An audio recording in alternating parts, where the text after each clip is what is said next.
evening, everybody. It's a blessing to be with you guys. I do not know what y'all were doing up here with this. I don't know what that was. Never seen that before, but it looked fun. As brother said, I am Tyler Ellis. My wife is gone, but she was up there. My wife Lydia. She's actually dealing with some health problems, so she wasn't able to be here today. But she definitely is the better part of this relationship. As he was saying, my testimony was a bit different. I actually did not grow up in a Christian home. My dad had left my family when I was 2 years old, and my mom was really into drugs and alcohol. So I didn't know anything about the Bible. I didn't know anything about Jesus. I didn't know anything how it felt to be loved. I just knew that you were supposed to try and be a good person. That's all I knew about life. And I didn't have the opportunity to grow up hearing what y'all have heard about how Jesus died for me and loved me. But luckily, the Lord had a plan. At the age of 8 years old, I was able to go to vacation Bible school, and I got saved. I was just a good-for-nothing son of a drunk kid who didn't deserve anything, but God saved me, and He changed me that night. And life, to be honest, it didn't change. I didn't have any guidance what the next step would be. I didn't even own a Bible. I just knew I was saved. I knew God loved me, but I didn't know I was supposed to change how I acted. So I continued acting the same way I was before.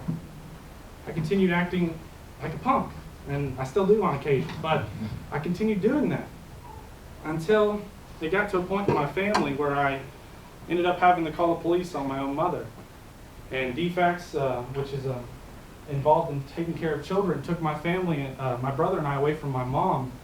And it's crazy how these horrible things in our life, they seem like they're not good, but God actually worked that out into a blessing of some sort. Because of that, I went from living in the home of a drunk, where I never had felt any love, where I never knew anything about the Bible, to living in the home of a missionary, which was a big change.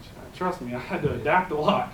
Going to all these churches, you have to be a bit different in front of pastors than you do at your school, definitely. But it was a blessing. Actually, a year later, I surrendered to preach, and God was really working in my life. And it just was going, to be honest, it was perfect. It was going great until the age of 15, when we actually got a phone call, and they had said, "Tyler, we're sorry to tell you, but we found your mom on the side of the road, and she had overdosed on drugs and passed away." And it broke me. I was angry at God. I was thinking, God, why would you put me through this? Why would you do this to me? And many of y'all, maybe you have perfect lives, but maybe someone in here is going through something that's pretty hard. Whether it's a family member being sick, whether you lost a loved one, and you may think, God, why would you do this? God, why would you take this loved one from me? Well, I had to come to the realization, and many of us will if we're dealing with these problems, that God, to be honest, He never intended us to die. He never intended for any of us to die. When He made Adam and Eve, it was made perfect. But because of one thing, death entered into the world. Pain entered into the world. Problems entered into the world, and that was sin. And I was blaming God for a problem that was caused by sin. And many of you I don't know anything about your lives, but maybe someone in here is dealing with a problem that hurts you, not on the outside, but on the inside. And you're thinking, God, why would you do this to me? Why would you put me through this? Why? You have to realize that God loves you beyond all imagination. He loves you more than you could ever fathom. He wouldn't want to put you through pain. He wouldn't want to cause death. But because of sin, all these things happen. We have to realize that God loves us. God loves you.